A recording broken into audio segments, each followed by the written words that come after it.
It's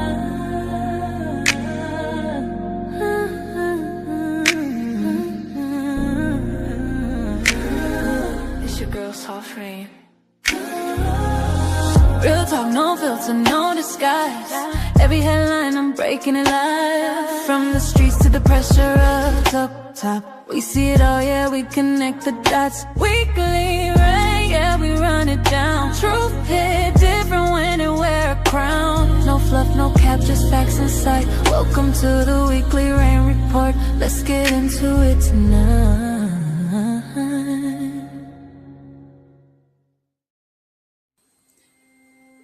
Disclaimer: this broadcast is intended for commentary, discussion, and entertainment purposes only.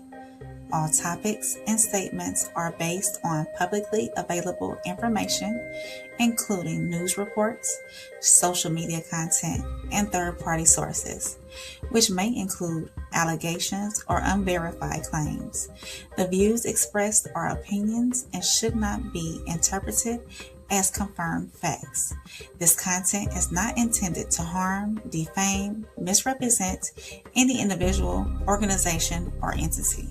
Viewer discretion is advised.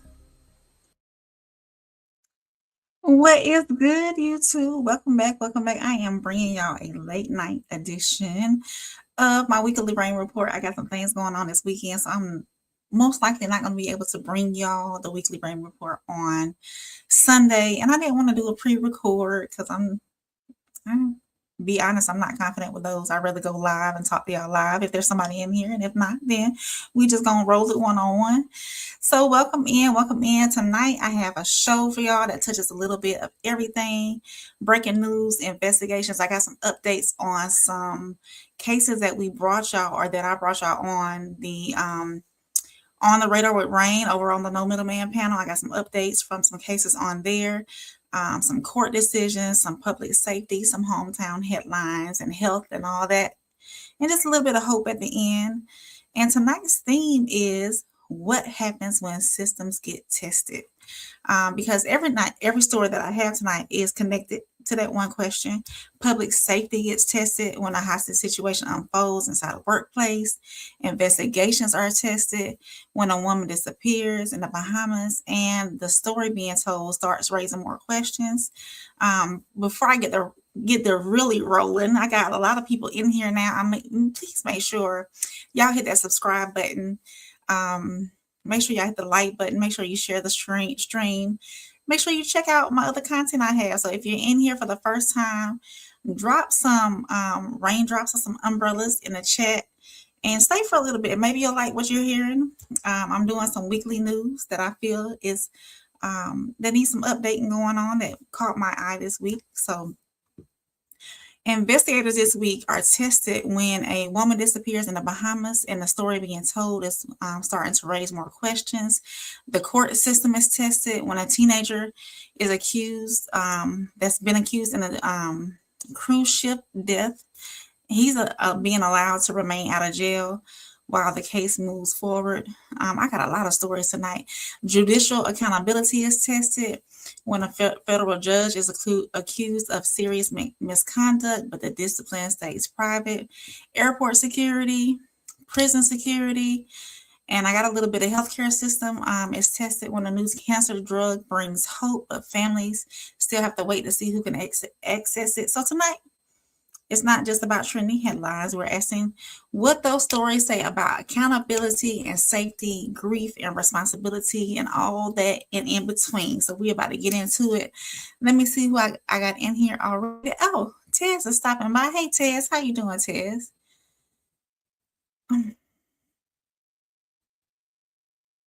No, I don't even know what that means. So no. But thank you for viewing. I appreciate you viewing. I have no idea what that means. So I'm going to get into it with my first segment, and I'm treating it as breaking news because it actually happened yesterday, or actually I think maybe earlier today. I know I need to look, but anyways, it caught my eye. When, tell me what does that mean? Can I stream snipe you? I don't know what that means, When. Okay, bye. Make sure you hit that subscribe button before you leave. Up out of here. Yeah, so Let me get into my first story. I'm gonna treat it as breaking news. Let me roll that. Let me roll that for y'all.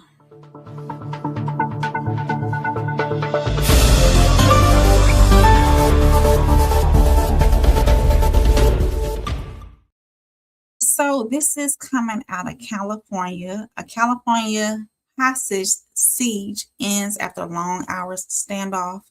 So we're going to start tonight with breaking news out of Bakersfield, California. Authorities say that a man walked into a downtown building that housed a Chase Bank and offices connected to the Kern County Superintendent of Schools. And what started as a terrifying threat turned into a hostage situation that lasted for hours. Some reports say several hostages were tied up. The suspect reportedly claimed he had explosives, and that immediately changed the level of response. So this was just not local police showing up, talking through a door, negotiating. This brought out negotiators, SWAT bomb squads, the FBI, multiple agencies trying to make sure that this not end in mass casualties. Now, thankfully, all of those hostages were rescued and physically unharmed. But let me pause. Physically unharmed does not mean untouched. Those people went to work and ended up in a nightmare. You got to imagine sitting at your desk doing a job, answering emails, handling your normal work day, and then suddenly being held hostage and wondering if you're going to make it home. So imagine being their family members, watching the news, refreshing your phone, waiting for updates, praying that your loved one name is not mentioned. So to me, that's trauma. In the end, the suspect was ultimately fatally shot by the FBI agents after authorities said the situation became too dangerous to continue waiting. And now the investigation turns into bigger questions. Who was he? What was the motive? How did he get inside? What was their warning signs? And how do public workplaces protect employees from unpredictable violence when someone walks through the door? So this is why breaking news it don't end, when the standoff ends, because once the scene is clear, that's when the accountability gets questioned, and that's when that enters the room, we'll say. I do have a clip that I want to play. Here we go. Let me get that. Let me get that pulled up for y'all on the screen so we can watch it together. There we go. David Muir over at I think, is he NBC? I think he's NBC. So we're gonna watch it together. Hey Tia, happy birthday, Tia. Before we get the story started, we appreciate you coming in. Make sure you hit that subscribe button. Make sure you like. Make sure you share it with somebody. Hey, Big Chad from North Carolina. Appreciate you being here. Appreciate you, Chad. So let's listen in and see what David has to say about this hostage situation that happened out in California. Standoff and hostage situation. A suspect with possible explosives barricaded inside a building above a bank in Bakersfield, California, claiming he had attached explosives to some of the hostages inside. 10 hostages in all, the FBI, SWAT teams, and the bomb squad on the scene for hours. Tonight, here, the moment the FBI moves in, taking down the suspect, freeing the hostages. And tonight, we're now learning more about that suspect and a possible motive. ABC's Melissa Don leading us off tonight.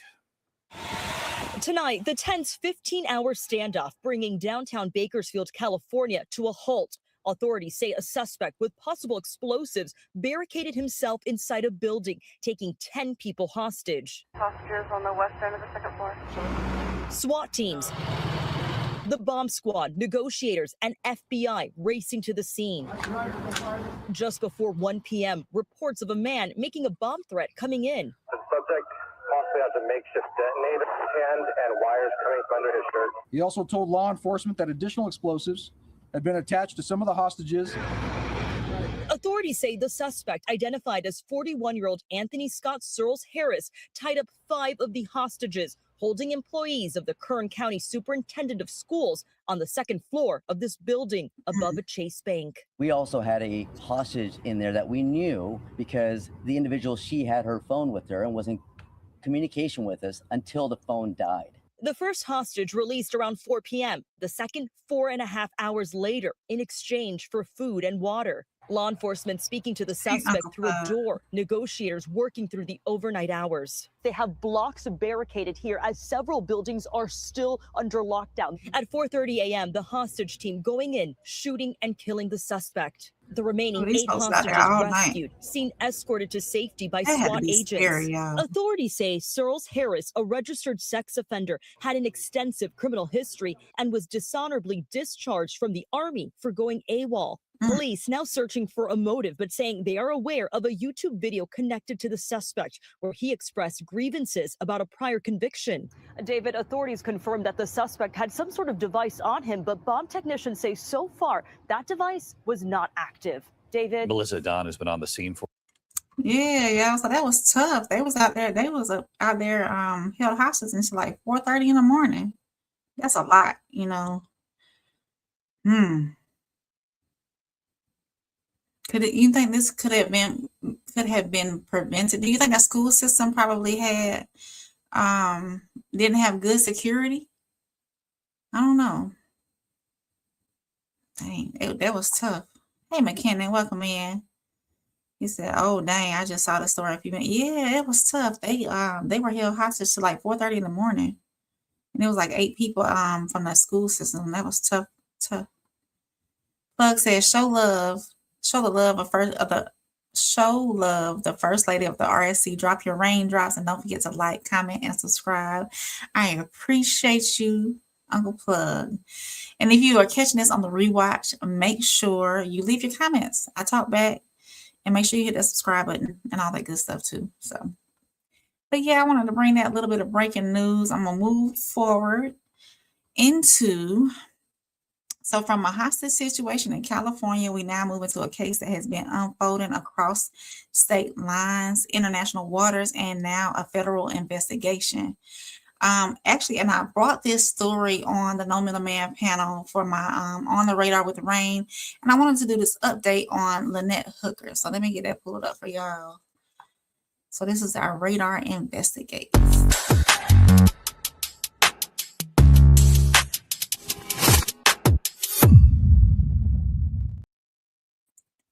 All right, Radar under investigation. So let me pull this down.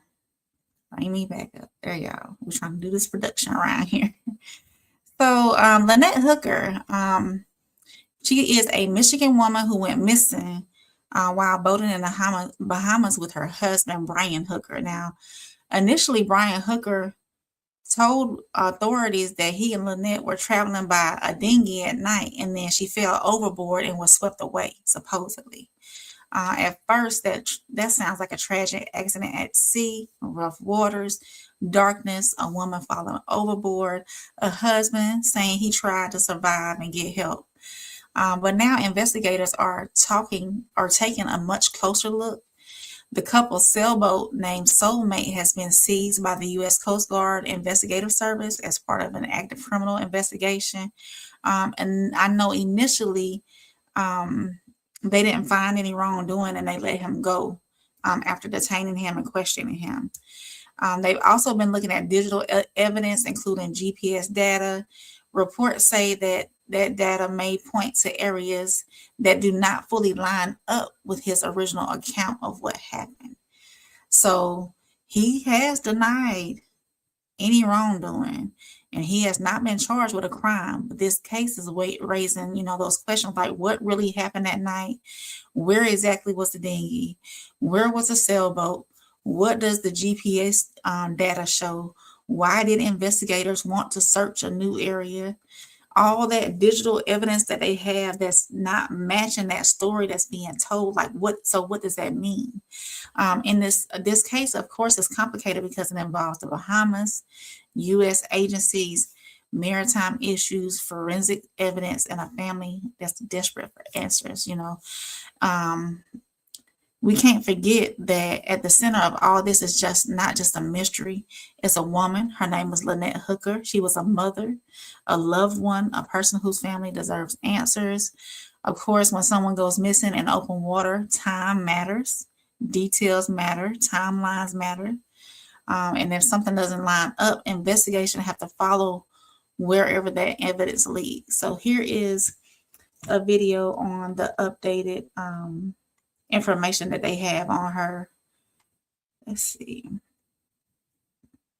There we go. Pull that up. And this is from CBS Morning. So I'm going to add this to the stage. Let us listen in for more details on this one. Here we go. And I like to do it like that. There we go. Like to hear it. Here we go. So let's listen in. New perspective on the search for a woman who went missing in the Bahamas. We were talking about this quite a bit here on the show. U.S. Coast Guard investigators are starting a new search this morning for any signs of Michigan mother Lynette Hooker. CBS News has learned the investigation includes the possibility that she was murdered. Christian Benavides has been covering this story since the beginning, and he is on a boat in the Bahamas. Christian, good morning. Good morning, Nate. Divers arrived here on the island yesterday. They'll target previously unsearched areas of the Abaco Sea right behind me, looking for new evidence. The search for missing Michigan mother Lynette Hooker is intensifying as this U.S. Coast Guard cutter carrying a team of specialized divers and investigators arrived in Marsh Harbor Tuesday night. Now, some of the challenges in this search will be the unpredictable tropical weather down here and how much time has passed since Lynette first went missing. It's been a while. CBS News has learned investigators are treating the case as a possible foreign murder of a U.S. national. Among the places that Coast Guard investigators went to last night is the Abaco Inn. This is the last place that Lynette Hooker was seen alive.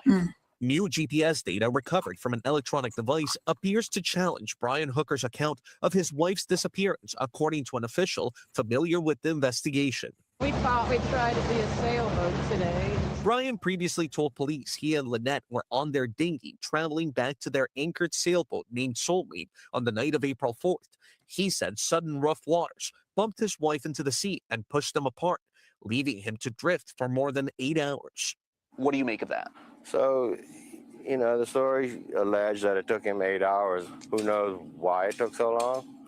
But it should not have taken that long. Troy Pritchard helped conduct search and rescue in the days following Lynette's disappearance. This particular search was not like searching for a needle in a haystack. During the initial search, operations were focused on this area based on maps and information Brian shared with authorities. You probably had them in the wrong area the whole time. You know, we had 10 boats out there covering 25 square miles. Like, we should have seen something. Right.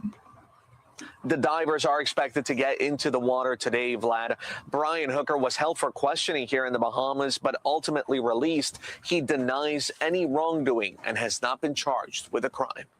All right, Christian, thank you very much. So, aren't we so glad that this story is continuing? Remember, when it first happened, he was going to stay on the island until she was found. Right. Her daughter said something is very fishy. She was very suspicious from the very beginning. His stories kept changing. You were very what, Gail? Hold on. I need to run that back. Gail, my girl now. I need to run that back. Hold on. Because, I mean, she might be my spirit animal. You know, I have problems pronouncing things sometimes too. So let me, hold on, wait a minute, y'all. I got to run that back. Let me see. Stories continuing. Remember, when it first happened, he was going to stay on the island until she was found. Right. Her daughter said something is very fishy. She was very suspicious. Yeah.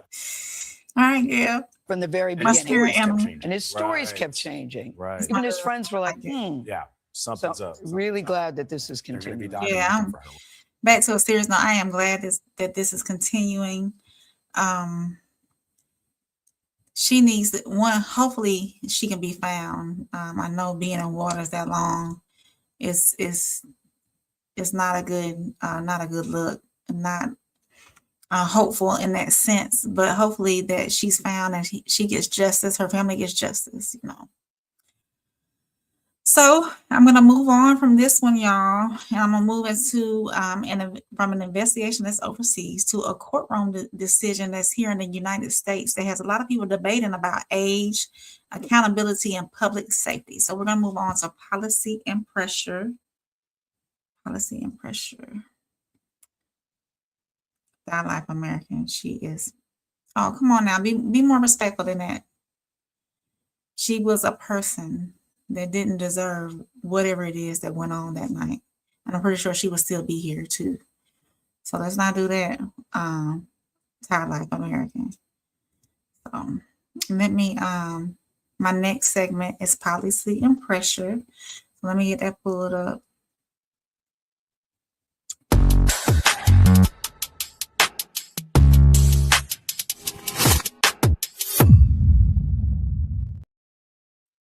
All right, so I brought this to y'all. This is another update as well. I brought this to you on the No Middleman panel where I do my segment on the radar with rain.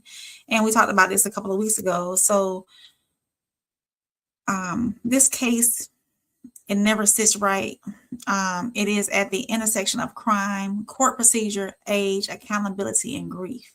Now, this is the case involving 18-year-old Anna Heapner, who died aboard a Carnival cruise ship back in November, I think, of 24, if I'm not mistaken.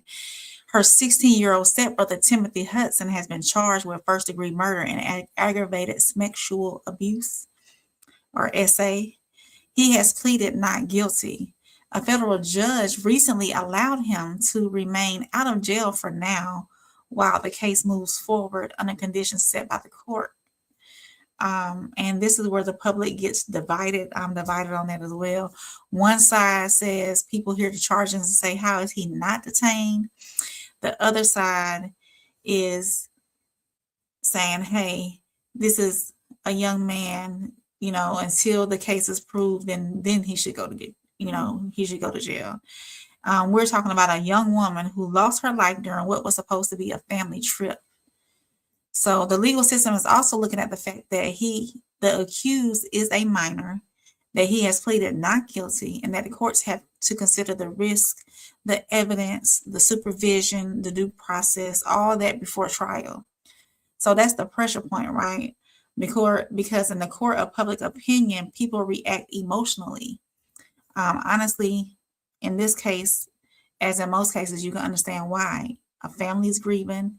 A young woman is gone. The details are highly disturbing. But in an actual courtroom, the judge has to make those decisions based on legal standards, not just public outrage. That does not mean that the court has to like that decision at all as well, or that the people have to like the decision that the court making. But it does mean that we have to understand what is being weighed, and that's age, public safety, flight risk, the seriousness of the charges, the rights of the accused, the pain of the victim's family, all of that mixed in, So the question here is, when the accused is a teenager, but the charges are adult level serious, how should the justice system respond? Does the youth change the way we look at detention, or should the seriousness of the accusation outweigh everything else? So I'm gonna bring that video up so we can look at recent information on that case.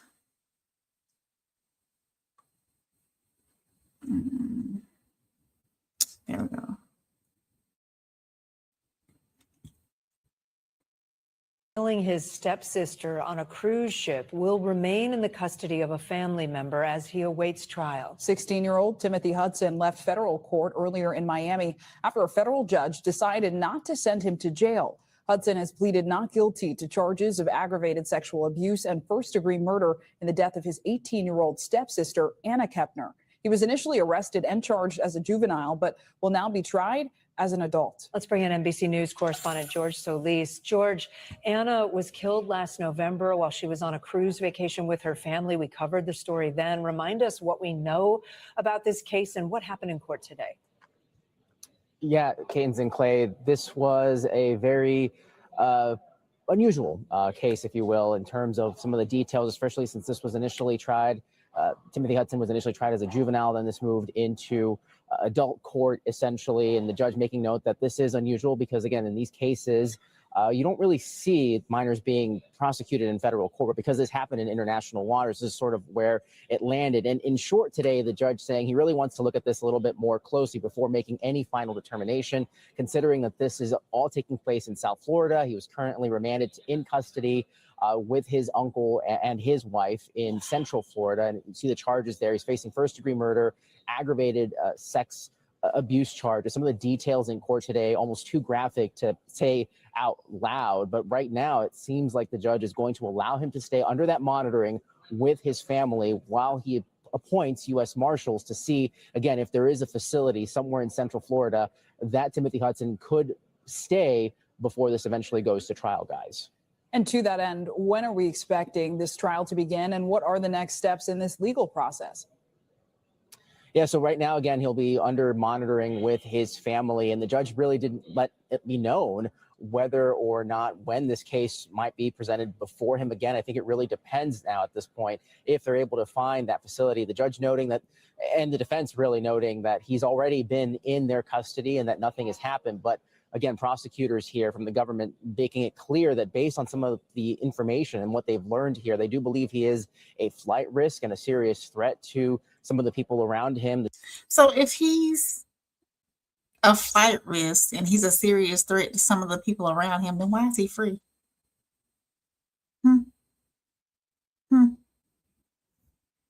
Let's finish listening up. The judge did not see it that way at this point. So there's still so many more questions here. And quickly of note here, the judge was presented with some new timeline details about what happened, saying based on some of the information they learned, this all took place within about 2 hours. And there may have even been another person involved in the death of Anna Heapner. So again, a lot more questions than answers at this point. And again, for the short term, it seems like Timothy Hudson will still be in custody with his family before this case ever gets to trial. Guys. George Solis, thank you. Well, so he is, let me ask y'all this, and I hate to bring this up. The young man, he's a white young man. Should this have had been a black young man, will it be different? Or any other race other than white? I wanted to bring that up. I just want to give me your thoughts on the rewatch if you're not in the chat, if you don't want to answer. If you're catching this on the rewatch, give me your thoughts on this. Because, yeah. So this is why I call my segment Policy and Pressure, because the policy may say one thing, but the pressure from the public, the victim's family, and the weight of the case says something else. And with staying with policy and pressure, I do have one more story where the legal system itself is under the microscope. This time, the question is not about who is standing before the judge, but it's about the judge. And this is some craziness. So a federal judge Chambers scandal raises accountability questions. So I'm going to talk about this federal judge misconduct story because this one has people looking at the justice system sideways. A judicial misconduct investigation found that an unnamed federal judge, and actually, no, it's not unnamed. My notes is not updated, y'all. I'm gonna go with my notes, but then we're going to get the update from the video, okay? So an unnamed federal judge in the 11th Circuit had an inappropriate relationship with a high-ranking law enforcement officer. The report found that the judge had sexual encounters in chambers during business hours within hearing distance of staff. It also found that the judge initially made false statements during the investigation and attended a partisan political event as well. And after all of that, the judge received a private reprimand. A private reprimand. That's the part that has people talking, because the average person that hears this says, wait a minute, if I did it at my job, would the discipline still be private? And that's a fair question. This is not just about somebody's personal life. It's about public trust, because they're in those positions, those public offices. You know, a judge is just not a regular employee. A judge makes decisions that can affect someone's freedom, finances, custody, reputation, family, and future. So when misconduct happens at that level, the public naturally wants to know whether accountability is real or protected. So being honest, people already feel like there are two different rule books in this country, one for everyday people and one for people who feel like they're two different, one for people with titles, robes, badges, money, or even power, you know. So when a story like this comes out, it's not just about damaging one person's reputation, it damages the trust within that system, right? So I'm gonna pull up the video and we can listen in, because I think they do name her, if I'm not mistaken. So my notes may not be current. I'll be taking notes throughout the week and try to get some current notes before I bring y'all the weekly rain report, but in this case it didn't happen. So, but we're gonna see that. Hold on one second. Let's listen in on this video. Let's see. There we go.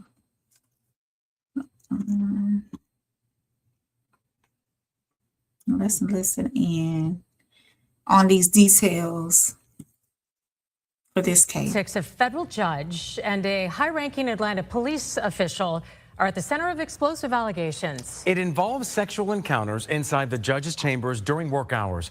Tonight, Channel 2 investigative reporter Ashley Lincoln breaks down the judicial order.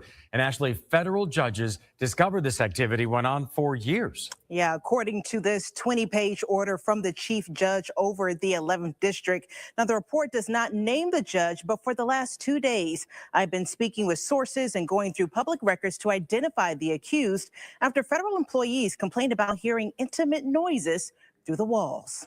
These are serious allegations. They're allegations of sexual encounters during work hours that a federal judge admitted to, according to this newly released judicial order. The report details an investigation launched after a complaint was filed against a federal judge last September. I don't think judges are perfect. They're human beings, too. Former federal prosecutor Doug Gilfillan says federal laws allow judges' identities to remain undisclosed in reports like these to protect the integrity of investigations. However, the law requires an order like this one to be made public if there's an imposition of discipline. The report claims the judge had sex on at least 5 occasions over a 2-year period inside her chambers with a high-ranking police officer. Employees interviewed during the investigation described multiple incidents where they allegedly heard people having sex through the walls. One court clerk testified to hearing what was described as unsettling noises, kissing, and music coming from the judge's chambers. Why should the everyday person care about these allegations?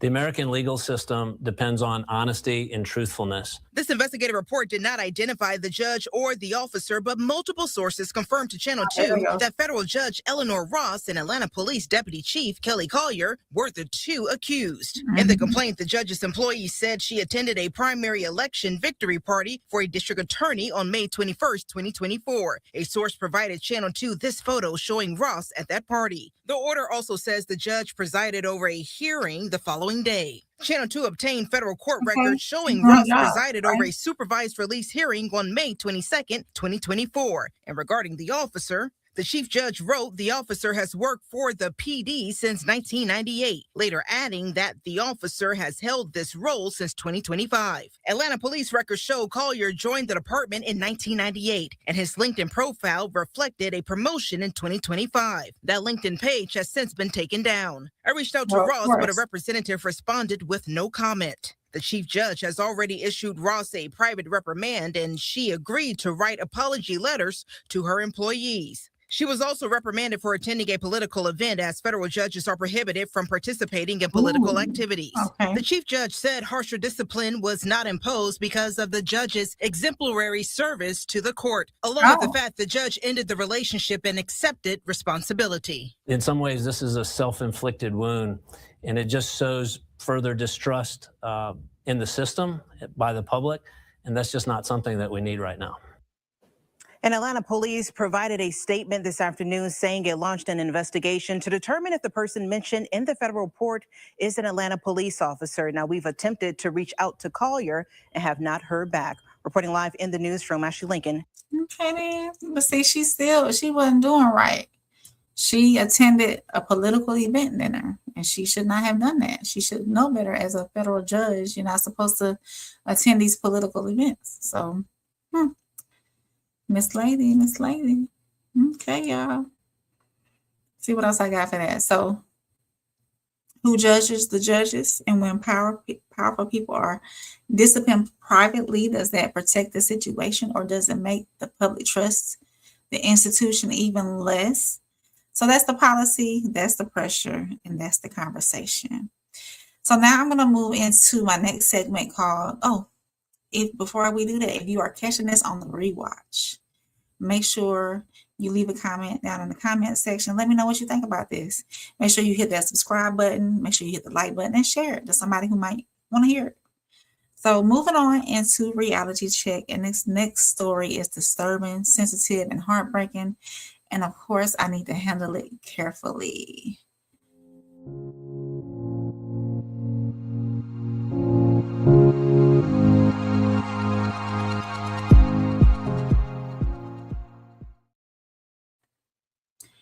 Okay, this is you know what? This is On the Radar with Rain update. That's what this is. On the Radar with Rain update, because I've brought y'all three stories now that I did deliver on No Middleman on my radar, On the Radar with Rain segment that when we're on the No Middleman panel.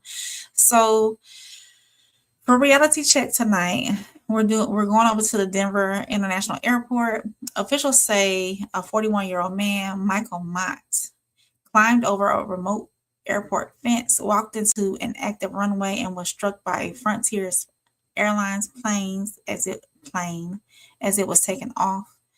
Authorities have described the death as an apparent unaliving themselves. So before we go any further, let me say this clearly. This story is not to sensationalize. Yes, the details are disturbing. Yes, the passengers and crew members on that plane went through something terrifying. And yes, this raises serious questions about airport security.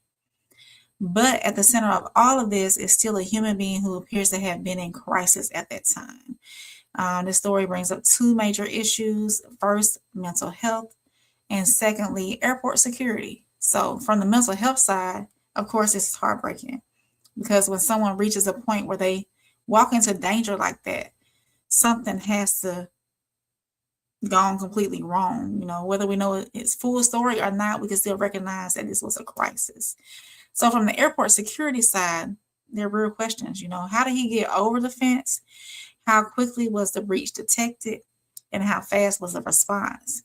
And should airports be reviewing their perimeter security, especially when one person getting onto a runway, an active runway, can put passengers, crew, airport workers, and emergency responders at risk? Because on that plane, people were not expecting to become a part of a traumatic event. They were just trying to get to their destination, and I believe that plane was landing, so they were coming from wherever they were coming from. They were coming into their destination. So, and now they have to live with what happened. So let's listen in on the update from that. Let me get that pulled up. The update. Oh, this is coming from the New York Post. So I'm gonna read. The New York Post doesn't have like commentary or somebody speaking. I'm gonna read. I wonder if I can pull up something else. Y'all hold on. Let me see if I can pull up another video on this. Let's see.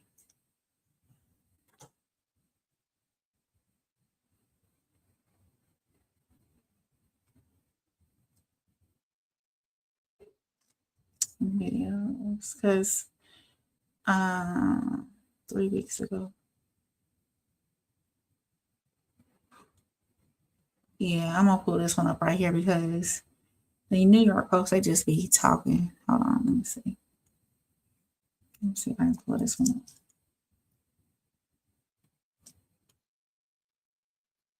up. Okay, let me share this tab instead. I'm gonna skip past one of the parts because I don't want to show it on here. Let's see if I can. Killed at Denver International Airport on Friday. So surveillance video actually shows him scaling the security fence. Oh no, I didn't want to show that. Okay. Airlines plane on the runway. Let's bring in NBC News correspondent Liz Kreutz, who's been following this since it broke. Liz, obviously such an unnerving sequence to see that. What are officials saying, and what do we know about the victim and his potential motives for scaling the fence? Yeah, hey guys, an official said that they do have video of him scaling the fence and they're planning to send that out. So we'll of course share that when we get it. But what we've learned, it's very sad, is that this person is 41-year-old Michael Mott, and the officials have determined that this person took their own life. Take a listen. The cause of death is multiple blunt and sharp force injuries. The manner of death is suicide. With partnership with the Denver Police Department, fingerprints were confirmed. It took approximately 15 seconds for this person to jump over the 8-foot fence topped with barbed wire. Yeah, and so they said that it was 11:13 p.m. that their motion detection system detected this person climbing over the fence, and that they were hit 2 minutes later at 11:15, and the officials said it was a 650-foot distance between that fence and the runway where they were hit. So this person scales this fence. There are now some concerns, obviously, about the airport's security measures. Has anyone from the Denver airport spoken to that? And are the security measures there sufficient? Yeah, this was a huge topic of conversation at this press conference this morning. And the Denver CEO talked about the expansive security system they have, layers of security there, including a motion detection system, cameras. The main issue, what he said happened, was that there was a herd of deer right there at the gate nearby to where this person scaled the fence. And so there was a motion detection that went off. The person monitoring it saw it, but the camera was alternating between the deer and the person. And there was also a ditch the person could be hidden in. So it's sort of this, like, you know, a combination of things that led to this person not being seen right away, since the camera was trained on these deer that were right there at the fence. That is what allowed this person to sort of undetected climb over so quickly and make their way onto the runway. Yeah, multiple factors there. Liz Kreutz, as always, thank you. Yeah, so,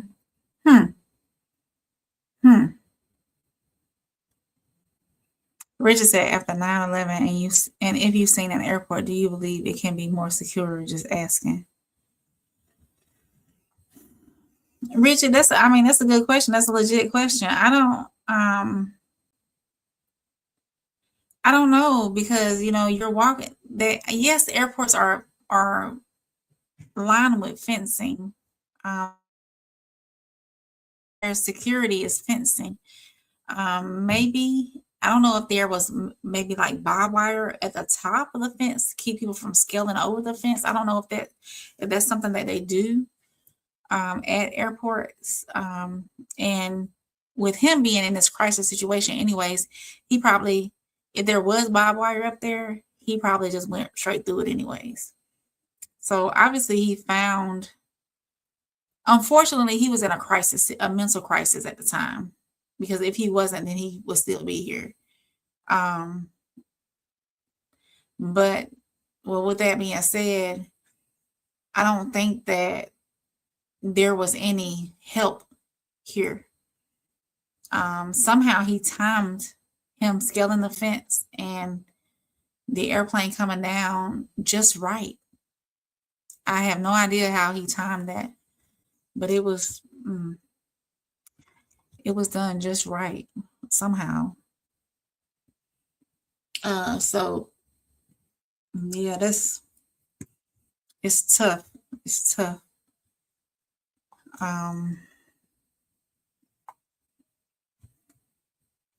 Yeah, Rich, I appreciate you checking in too, Richard. Appreciate you watching. I know this is not my usual time, y'all, but I needed to get this out the way because I got a lot going on this weekend. I probably most likely can't bring it to y'all on Sunday. I might do like a premiere on Sunday when I normally drop this to get people in who has not watched it, and I'll live watch it with y'all on Sunday to get some of y'all's reactions to it. So if you are catching this on the rewatch, as always, leave your comments down in the comment section. Let me know how you think. Let me know how you feel about this. And I do want to say, if you or someone you know who is struggling or thinking about self-harm, you can always call or text 988 the United States for immediate support, because no headline is worth more than a life. So now I'm going to move on to Hometown Rain. And I'm going to bring this story. The story begins in Georgia with a case that sounds like it was written for a movie, y'all, except it's written for real life. Real life. So this is Hometown Rain.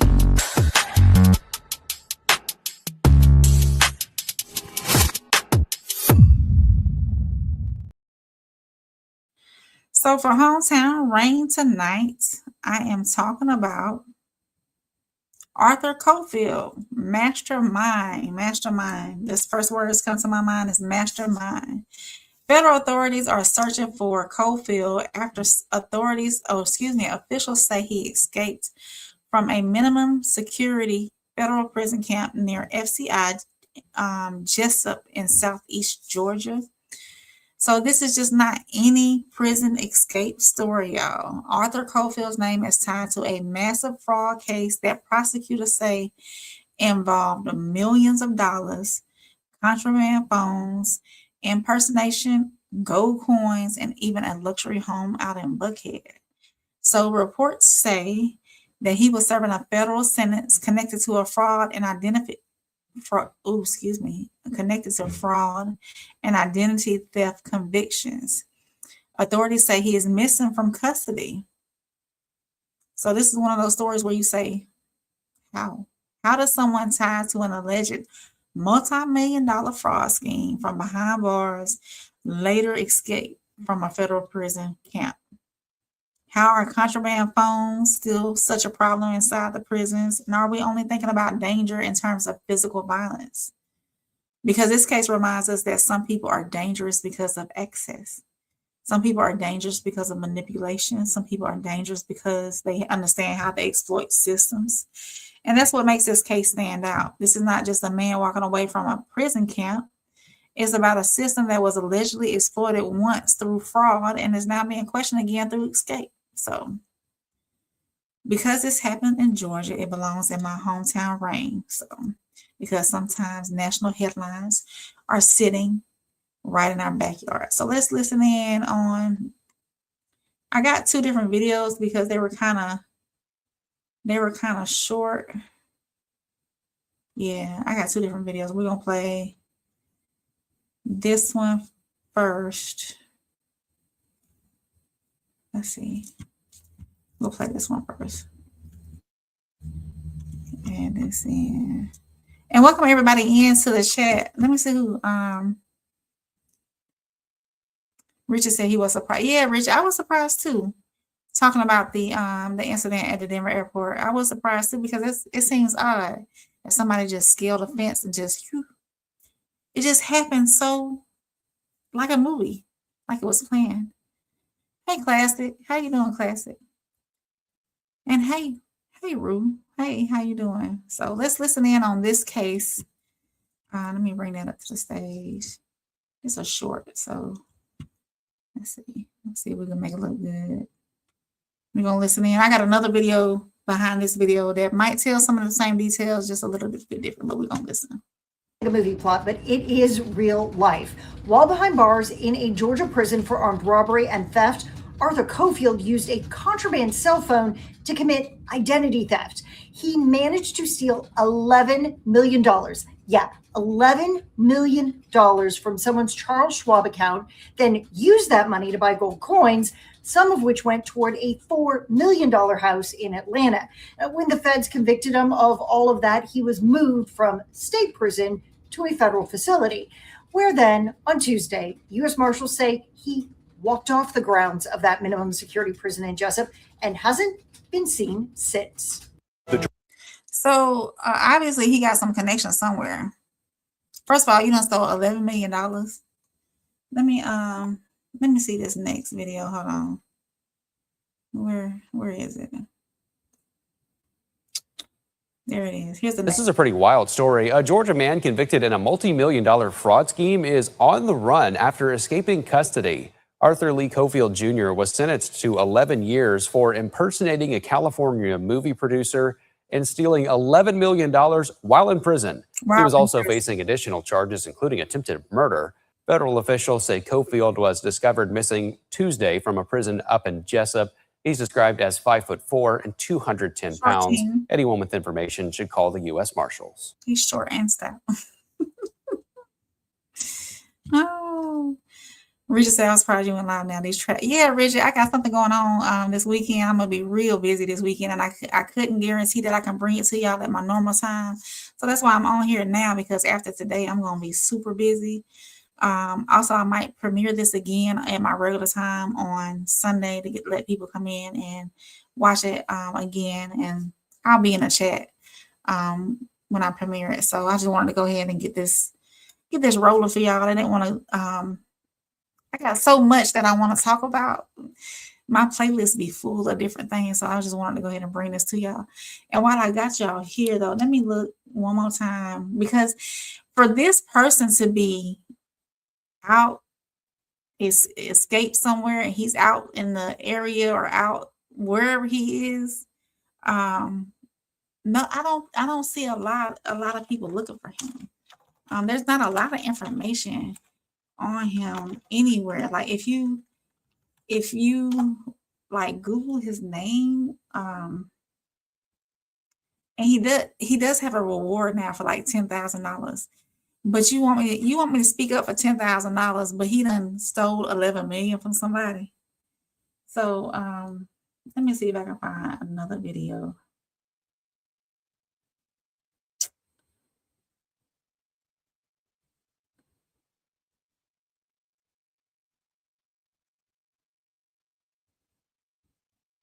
Oh, these are on Facebook though. Let me see, y'all, because I mean, it seems. So he's been on the run for more than a week. So this came out 11 hours ago. Let me see. Let me see if we can listen to her. This is on Instagram though. Hold on, y'all. Let me see. I just be wondering these things. So like he's been out for a whole week. Let me Okay, so there's an update to a story that many of you have been talking about. The FBI has now offered a $10,000 reward for an escaped inmate accused of running a multi-million-dollar fraud scheme from behind bars. He's also been convicted, we're learning, of attempted murder in Fulton County. Now, you might remember this man, 34-year-old Arthur Coffield. He's now been on the run for more than a week after agents say he walked off from the Minimum Security Federal Correctional Institute in Jessup. That facility is near Georgia's coast, about an hour outside of Brunswick. Now, Coffield is not your average inmate here. Prosecutors say he used a contraband cell phone to gain access to someone's Charles Schwab account while behind bars and wired himself $11 million. Now, here's the part you might remember. He also bought thousands of gold coins and hired a private security company to bring gold to Atlanta by private plane, then allegedly purchased a $4 million mansion in West Paces Ferry, a high-scale neighborhood in Buckhead. FBI Atlanta says Coffield should be considered armed and dangerous. So if you have any information, you're urged to contact the FBI or the U.S. Marshals Service. I don't think he's in the States anymore. If he was able to steal $11 million from somebody, move gold coins, do all this, and he's a mastermind. But you had him in a minimum security prison? What? I mean, but it ain't adding up, y'all. I don't think he's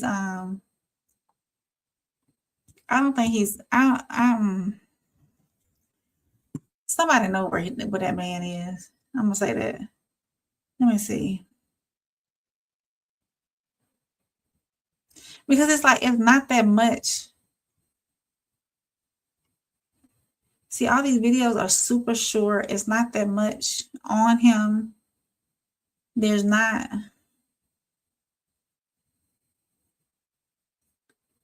They're all giving the same thing. It's like, okay, so he sold $11 million from a Charles Schwab customer who is a let me see. Let me see something. Hold on, y'all.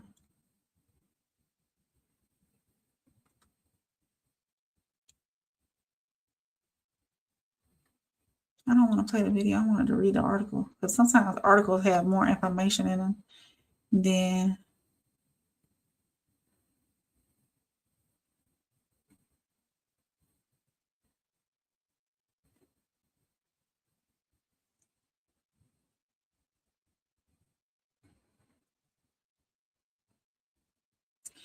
Investigators say the gold was flown on a private plane to Metro Atlanta, where Coffield later bought a $4.4 million mansion on West Paces Ferry, all while behind bars.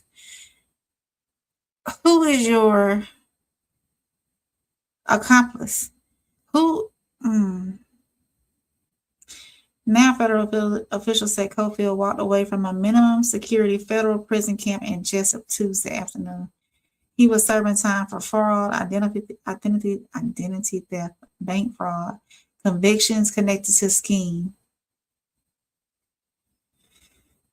Well, if y'all see him, they offering $10,000 reward. Yeah. I don't know. How does that happen? $11 million. $11 million. I think I saw something though where they said that somebody stole somebody's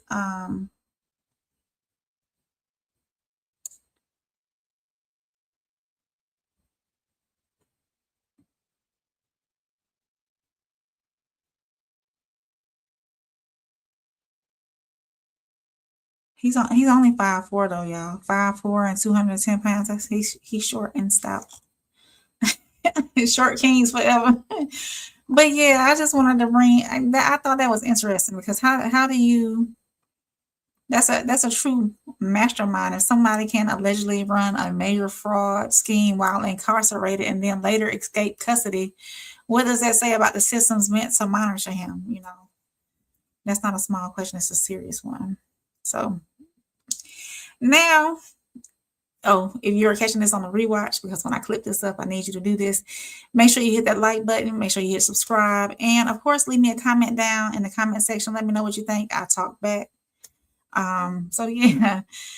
Now, after all these heavy stories, I wanted to move into my wellness watch because this next story brings some hope, especially for those families dealing with some hard cancers, the hardest cancers to treat. So let's move into wellness watch.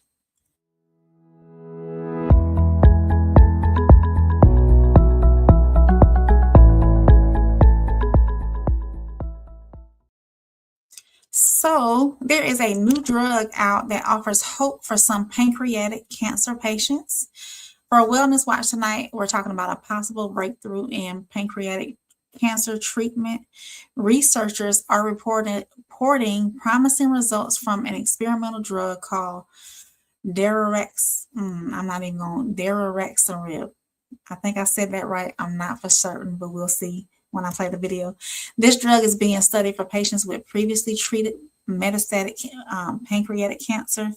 And in phase 3, in the phase 3 clinical trial, patients who took the daily pill lived a median of about 13.2 months compared to people with only about 6.7 months. The patients receiving standard chemotherapy. So with the chemotherapy, in addition to this clinical trial, this daily pill, they were able to double their life expectancy behind that. So there's more time, more birthdays, more conversations, more hugs, more chances for families to say what they need to say, more time for patients who may have felt like options were running out. Pancreatic cancer is one of the hardest cancers to treat. It's often found too late, and it can move very aggressively. So families are sometimes told that treatment options are limited. So when researchers say a drug nearly doubled median survival time for some patients in a trial, that really matters. So now I do need to be responsible. Of course, this is not a cure. It's not being called a cure. It's still part of the medical approval process and treatment process, and every patient's situation is different.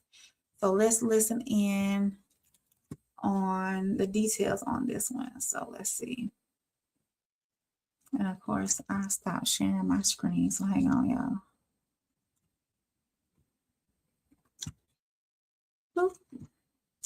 Y'all see. Let's see. There we go. Let's listen in on what they're saying about this. A lot of promise in treating one of the deadliest forms of cancer.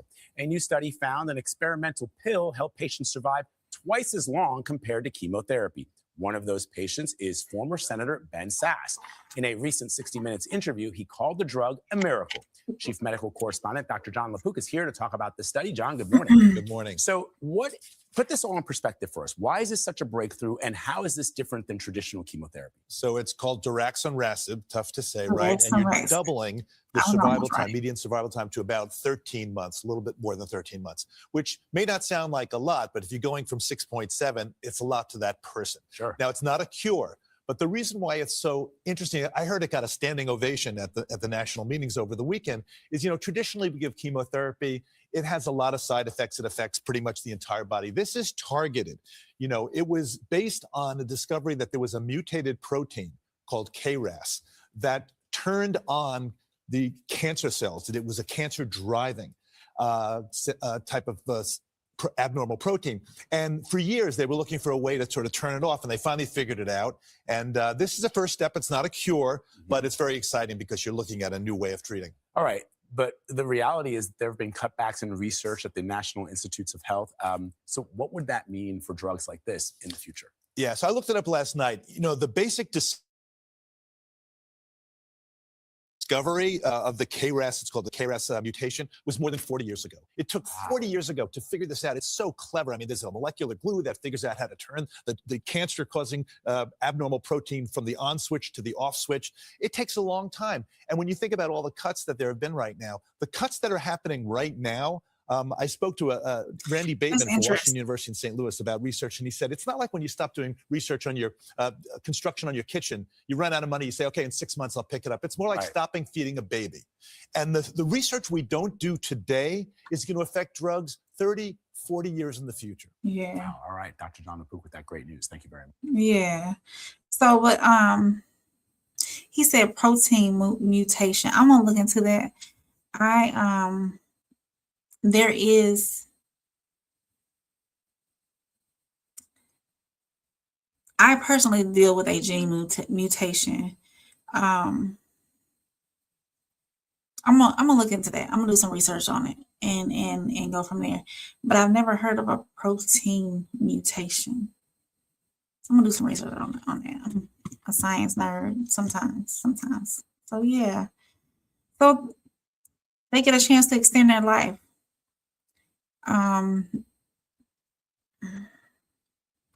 So if you or someone you love is dealing with pancreatic cancer, this is not something just to hear online and run with. Of course not.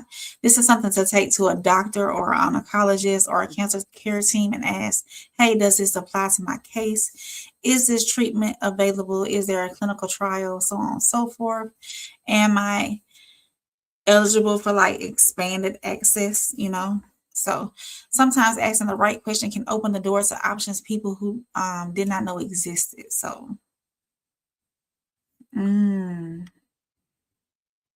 this was from the last segment. Richard said probably his hype played into people underestimating him. And Classic said we all should be working our way out of the U.S. Classic. I agree. In so many ways. This is the capital from the Hunger Games. I agree, Classic. I'm not going to go into details, but I will say I agree. So yeah. So I have one last segment for y'all, and I'm going to get up out of here because I'm ready to go to bed, and I'm sure not my night owls, y'all are probably halfway through y'all night, and I'm sure the people who trying to get to bed really want to go to bed. So I'm going to transition into my soul reset because after a night full of investigations, criminal stuff, heartbreaking stories, and all that other, I want to close with something for the heart. And I didn't find a story this time, so I'm just going to speak from the heart. So here's soul reset.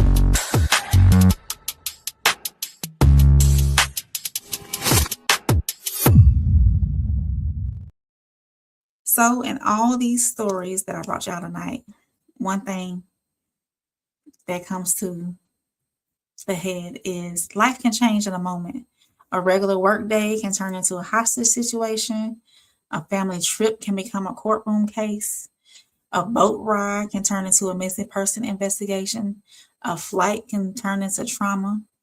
A prison sentence can turn into a manhunt. A diagnosis can turn into a race for more time. And a person who looks fine on the outside may be fighting something on the inside that nobody can see. So tonight, I want to remind us to check on our people. Not just a casual check-in where we say, hey, you good? And keep moving. I mean, really check on our people.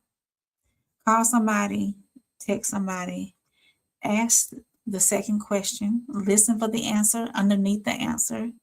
Because, some people are tired, people are grieving, people are scared, people are trying to hold themselves together while still showing up for work, for family, for children, for bills, for responsibilities, and for everybody else.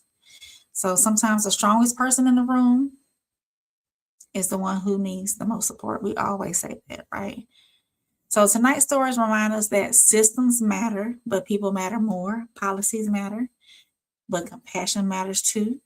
Accountability matters, but so does grace. And when the world feels heavy, we have to hold on to things to keep us grounded: our faith, our family, the truth, community, and hope. So before you lay your head down tonight, check on somebody. And if you're the one who needs to be checking on, don't be afraid to say, I am not okay. That does not make you weak. That makes you human. So I would like to thank everybody for tapping in with me tonight. I know this was not my per usual, but Tez was in here earlier. When I hope you subscribed. Tia, happy birthday again. Big Chad was checking in from North Carolina. Thank you, Chad. I hope you subscribed. Uncle Plug stopped in. McKinnon stopped in. And Thai Life American, we're not going to show yours.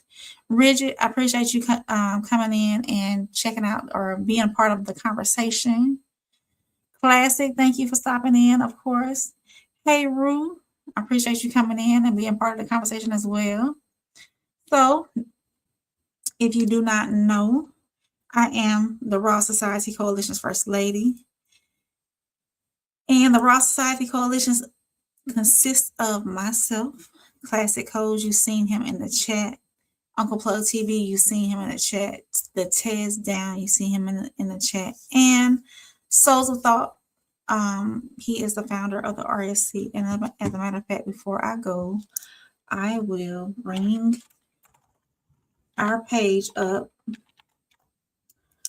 so that people, because I don't have our graphic, I keep forgetting to load it on here. So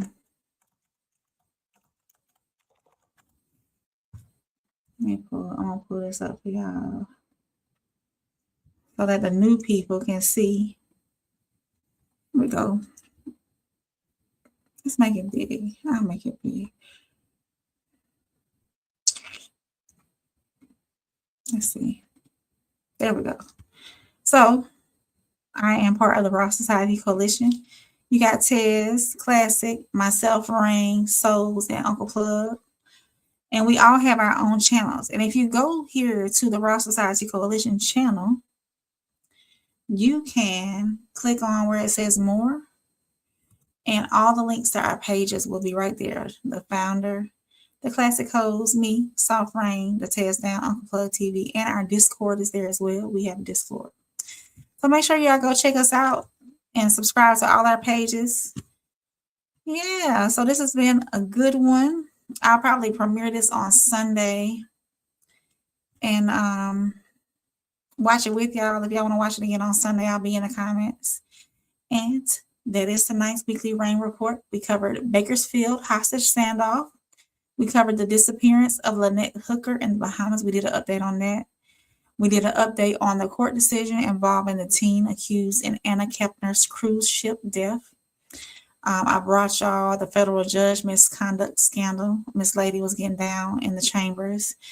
And I brought y'all an update on the Denver airport runway tragedy. And I brought y'all so many stories tonight. Arthur Coffield, he is an escapee from a Georgia federal prison camp. Make sure y'all keep an eye out for him. And of course, a hopeful development in pancreatic cancer treatment. So we had a lot of heavy stories tonight, but every headline had a lesson, every case had a question, and every story reminded us why we have to stay aware, stay informed, and stay connected. Because the Weekly Rain Report is not just about what happened, it's about what it means. So stay safe out there, check on your people, ask questions, protect your peace, and never let a headline be the end of a conversation. I am Rain. This has been your Weekly Rain Report, real stories, real perspective, real impact. Make sure y'all hit that like button. Make sure you subscribe and make sure you share the channel. I will see y'all next time. Y'all have a good one. Good night.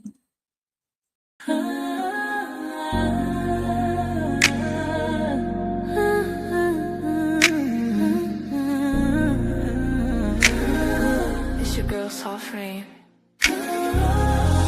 Real talk, no filter, no disguise. Every headline, I'm breaking it live. From the streets to the pressure up top. We see it all, yeah, we connect the dots. Weekly Rain, yeah, we run it down. Truth hit different when it wear a crown. No fluff, no cap, just facts in sight. Welcome to the Weekly Rain Report. Let's get into it tonight.